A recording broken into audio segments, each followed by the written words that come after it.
Buenas tardes, bienvenidos, buenas tardes. Buenas tardes, Maraña, don Félix Maraña.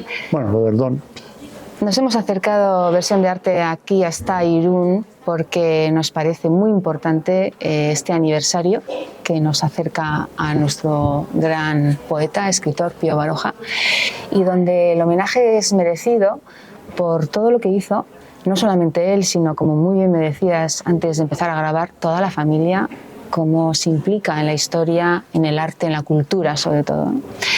Hoy vas a hacernos una presentación sobre el canon de lectura que Pío Baroja creía adecuado para que el ser humano sea un poquito más culto, leyendo estos títulos de diferentes autores. Él cita 30 libros y queremos que Versión de Arte, ya que tú eres el que nos propones hoy en el CBA de Irún esta noticia tan interesante y tan culta, que nos lo expliques como mejor veas. Félix, todo tú. Bueno, estamos en una biblioteca, ¿no? Estamos en una biblioteca que además lleva el nombre de Carlos Blanco Aguinaga. Blanco Aguinaga es uno de los escritores que más estudió a Pío Baroja, ¿eh? Luego fue al final de su vida profesor en nuestra universidad pública, ¿no? Y escribió de forma crítica y positiva. Cuando digo de crítica, la gente entiende a veces la crítica como algo si fuera negativo. Algo negativo. No, es comentario, ¿no? Para criticar hay que incursionar, hay que entrar. ¿Qué es lo que invita a Pío Baroja en toda su trayectoria, ¿no? Pío Baroja es un lector, fundamentalmente fue un lector. Un lector en los libros y en la realidad. A través de su conducta, digamos, personal, se puede seguir la conducta de un siglo y de 2 siglos y del tiempo, porque Pío Baroja hace una incursión en la historia. Ahí está todo el conjunto de las memorias de un hombre de acción, que parte de contar la peripecia fundamental en todos sus volúmenes de la vida y milagros de su pariente Avinareta, que fue un personaje importante en las guerras napoleónicas. Hay un ensayo, sí. Perdona, Félix, volviendo un poco, bueno, vamos a hacer un vaivén, porque yo creo que hay tantas cosas que decir. Hay un ensayo escrito en 1931 de Pío Baroja que habla de este canon suyo, ¿no? Justo en el último capítulo. Sí, Pío Baroja tiene la intención y también una cierta espíritu pedagógico de explicar, decir y expandir la cultura. Es decir, no era un predicador, pero sí era un hombre que estaba interesado, con todas sus limitaciones que puede tener, la idea de que la cultura pueda cambiar la historia, pero por lo menos que pueda mejorar, lo dice en el canon, la felicidad de la gente, el bienestar, el placer, dice que leer también por placer, por conocimiento, por placer o placer. Y él en ese canon, pues, hace una selección de 30 libros. Él se moja y dice, no vale decir que hay que leer a Cervantes, no vale decir que hay que tal, hay que ser concretos. Y él pone esos libros porque en realidad él ha leído esos libros. Claro. Dice e insiste en que leyendo esos libros, cualquier ser humano que tenga una base, digamos, de cultura para poder acceder a ellos. Si lees a Ovidio o lees a Horacio o lees a Schopenhauer, hay que tener una base del conocimiento y de la filosofía, del tiempo y una base intelectual.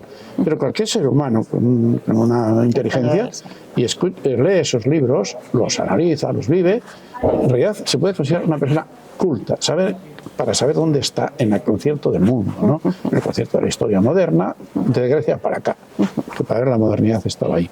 El tiempo ha pasado también, Félix. Y el tiempo pasa, pero casi son 100 años, ¿no? Sí, 150 desde que nació. Pero cuando escribió 130 y tal. Pero las cuestiones fundamentales siguen siendo las mismas. O sea, ahora mismo acaba de reeditarse Familia, Infancia y Juventud, donde Pío Baroja cuenta, pues, su infancia ligada a San Sebastián, Pamplona y Madrid, su juventud ya de médico joven en el CESTOA y su, digamos, madurez entre el pequeño Sirio en París, Madrid y Vera, fundamentalmente, como siempre la referencia. Aunque estuviera en Madrid, yo creo que Pío Baroja estaba siempre en Vera.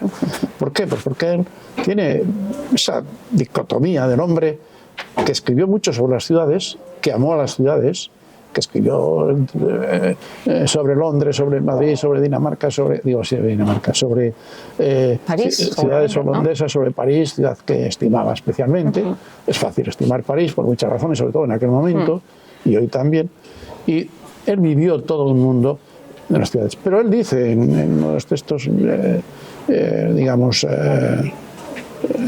de biografía personal, que él es más guipuzcoano que donostiarra. Es decir, ¿por qué? Pues porque él tenía también esa dicotomía de ese amor por la naturaleza, muy importante en todos los Baroja, tanto en sus antepasados como en su hermano Ricardo, que también era un nombre urbano, pero al mismo tiempo era el nombre de la naturaleza, como su hermana Carmen y demás. Es decir, son gentes que supieron vivir en muchas variables de los escenarios, a pesar de las inclemencias del tiempo histórico, pues la guerra y otras muchas cosas, ¿no?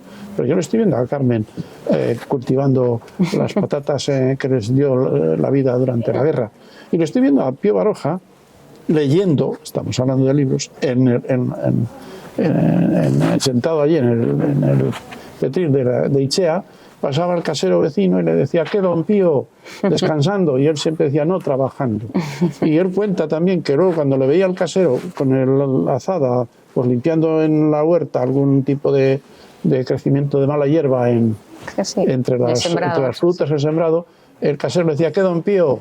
Entreteniéndose, trabajando, y dice, no, estoy entreteniéndome, o sea, todo lo contrario de lo que era para el común todo esto. Sin embargo, él vivió muy a gusto en la naturaleza, en las zonas, digamos, rurales, positivas, en el campo, con su Ichea, que fue una marca y construyendo allí una catedral, porque Ichea es una academia, es decir, este hombre no compraba libros por comprar libros, este hombre compraba libros porque tenía una gran amistad y pasión por esa herramienta que es la cultura, y el soporte fundamental en aquel tiempo era el libro. No había televisiones, no había internet y todas estas cosas. Pero si leemos hoy, por ejemplo, un libro que él publicó en 1920 a raíz de una conferencia que dio en Bilbao, se titula Divagaciones de la cultura. Es Divagaciones sobre la cultura. Es un libro de extraordinaria actualidad en este momento. Yo he dicho el otro día, lo repito, don Pío Baroja escribía para hoy. Por eso la permanencia de su literatura, de sus cuestiones, y etcétera. Es decir, esto no quiere decir que todo Pío Baroja sea un conjunto de excelencia histórica, pero contribuye a explicar en el tiempo muchas cosas, la vida cotidiana, es decir, todas las 10 personajes. Incluso se ha reeditado ahora el libro de poemas que publicó, Canciones del Suburbio.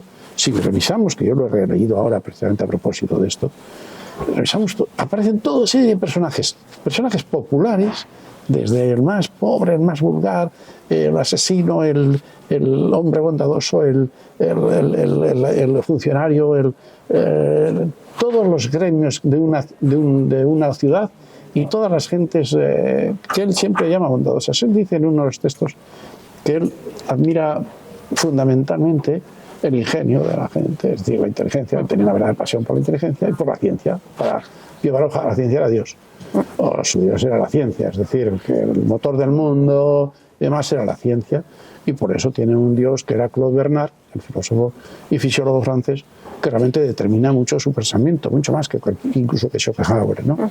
¿Y por qué? Porque los había leído, los había sentido. Luego también entró un tópico sobre Baroja que dice, fue médico pero no intervino. Yo siempre he dicho que fue médico toda su vida. Fue médico toda su vida porque la salud de los demás le preocupó mucho, la suya también, pero le preocupó mucho. Y claro, tenía esa... como médico sensato, él siempre dice que en la duda hay que abstenerse, ¿no? Y realmente eso es lo que hacía él. Date cuenta que él llega como médico, se licencia como médico e inmediatamente enferma a su hermano Darío. Su hermano Darío era el alter ego de él. Que se murió además. Los dos, sí, los dos escribían, los dos publicaron artículos conjuntamente. Hubieran hecho una obra conjunta, eso fue un gran golpe en su vida. Ya, sí. Y entonces muere su hermano Darío y él dice, pues vaya un médico que soy, yo no puedo, él se siente impotente para dar. ¿Cuál es su inteligencia? Viene a Cestoa y claro, le dicen, pues un casero en tal caserío está enfermo por no sé qué. Pues imagínate, llega, coge el caballo, vete perdiéndote de noche y pone una linterna, ¿no? Linterna de las de entonces, que serían de farol de cera, ¿no? quiero decir con todo esto que él va tocando siempre la realidad. Y entonces, ¿qué hace? Pues hace escribir esos cuentos maravillosos que fueron Vidas sombrías.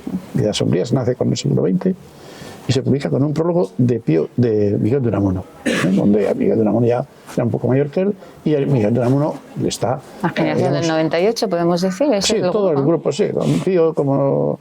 Azorín, ¿no? Azorín y toda la cuadrilla. Pues, por cierto, la generación del 98 fue una cuestión periférica, fundamentalmente vasca, catalana, levantina, también andaluza, bueno, y gallega, por Valle Inclán y todo el conjunto de los creadores de aquel tiempo. Dicho todo esto, fue fundamentalmente periférica, lo cual me parece muy importante. Fue una especie de resurgir de unas burguesías cultas, y no pudientes, sino simplemente porque eran cultas. Fundamentalmente lo que les importaba era la cultura y estar en el mundo de esa manera.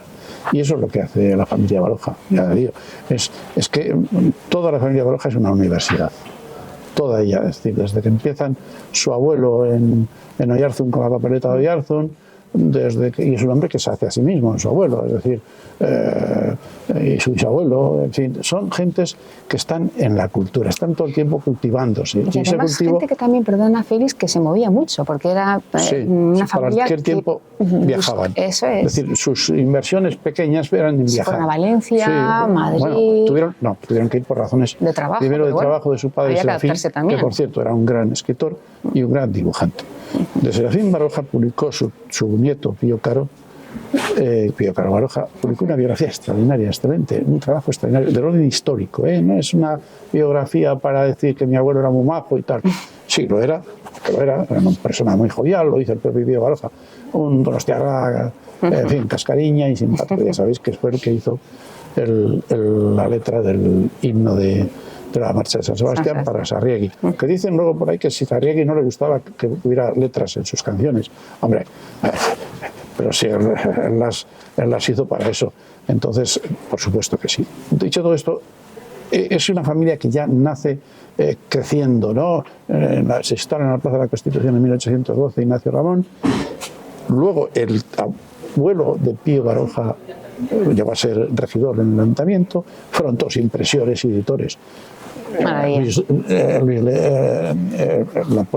Bonaparte, el príncipe, que era un estudioso de la realidad del País Vasco, pues venía del brazo de Serafín Baroja a la imprenta familiar y editorial familiar, todo lo que ha sido todo eso. Y además luego supieron, digamos, combinarse. De hecho, Pío Baroja vive en una casa en Mendizábal, en Madrid, en la calle Mendizábal. En un piso está Ricardo Baroja, todo lo que significa Ricardo Baroja, escritor, pintor, inventor, un hombre de una inteligencia extraordinaria. En otra vive Pío Baroja y abajo está toda la imprenta, Cararrayo. Es decir, Cararrayo fue un hombre importantísimo, el abuelo de Pío, por hablarlo con nosotros. Cararrayo fue un hombre fundamental para todo lo que llamamos la generación del 98, para todo aquel tiempo. Él determinó la voz de mucha gente de aquel tiempo, de hombres y de mujeres. Por ejemplo, publicó los libros de Pilar Valderrama.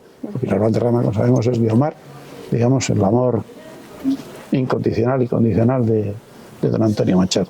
Es decir, que todos los Baroja, y luego no digamos ya la cátedra que supone toda la obra y el pensamiento de Julio Caro Baroja. Eso es. Muy propio de él. Es decir, no es un hombre que tenga una cátedra que tenga 30 ayudantes y 25 secretarias y secretarios para hacer un trabajo como hacen en otras universidades los grandes catedráticos. Fue un hombre que lo hizo todo y a mano. Todo y a mano. Entonces, todo eso invita a que tuvo en la familia una... dice el propio Julio Caro Baroja, yo aprendí en mi familia a saber lo bueno que había en los demás, con independencia de quién fuera su portador, ¿no? Claro. Y yo creo que eso es una norma de conducta que hace que esa familia sea un asunto extenso. Os digo que es una familia que es una universidad en sí, ¿no? Y que se ha extendido en el tiempo y que, bueno, y se proyecta. Y sobre todo se proyecta en la obra del gigante que es Pío Baroja. Es decir, que hay gente que dice, pero Baroja dijo no sé qué sobre no sé qué. Digo, sí, claro, lógico. Y hay que situarlo en su tiempo. Y en aquel tiempo, lo que pensaba Baroja sobre la mujer, por cierto, lo voy a decir hoy, él tenía verdadera adoración por su madre, pero al mismo tiempo tuvo una mujer que fue fundamental en su vida, que fue su hermana Carmen. Fue un sostén intelectual y ideal. Entonces, este hombre estuvo en un tiempo convulso y al mismo tiempo supo cantar la bondad. Él dice que a él le interesa la bondad de la gente. Y yo creo que él, que se dijo que era un poeta humilde del país del Bidasoa, él dio nombre a este espacio que él quiso para sí, pues le debe cantar de alguna manera. Y la biblioteca de Irún pues está cantando, y me parece muy bien. Han hecho otras actividades, han hecho la exposición de las fotos de Müller, y eso es muy positivo. Y, un recital, y me parece han leído también. Llamar, sí, con los el Instituto Pío Baroja también, eso es. Y me parece que sostiene una mirada, porque realmente si un lugar de la tierra debe reivindicar a los Baroja, es desde Vera a Irún, y desde Irún a Donostia, y desde Donostia a Zestoa y a Pamplona, es esta conurbación que está aquí, ¿no? Y que lo que tiene que hacer es fundamentalmente leerlo. Baroja era un escritor, sí, pero Baroja era un lector. Y ese lector, y a través de él podemos en su obra leer la realidad del tiempo, la realidad histórica, la psicología de las gentes y muchas cosas más, que para eso no en vano él se reclamaba, alumno de Claude Bernard y de la histología más importante y el pensamiento más importante y más moderno de la Europa de principios de finales del 19 y principios del 20. Muchísimas gracias, Félix Maraña. Como ven ustedes y están escuchando, un personaje culto, tú también. Félix, ¿cuánto nos gustaría... Un humilde lector. Lector, y nos gustaría también que algún día nos hicieras tu canon de libros que quizás nos deberías recomendar tener en casa para leerlo tranquilamente y también ser cultos, ¿no? De la historia. Y además comentarlos. Eso es. Comentarlo. Mira, es una buena idea. Pues es una buena idea que te lanzo. Que nos haría mucha ilusión. El libro te lo dedicaré a ti. Muchísimas gracias. Y ustedes ya saben, acaban de decirlo y acaban de oírlo, de un grande. La idea es tuya. La idea es mía, pero el grande es el Leán. El grande es Baroja. Y sobre todo eso es, Pío Baroja fue un gran escritor, un profundo y un hombre que ayudaba y sobre todo contagiaba, yo creo, el amor por la cultura y por la lectura. Muchísimas gracias, sigue así de bien y hasta la siguiente, Félix A ti. Maraña. Gracias. Adiós.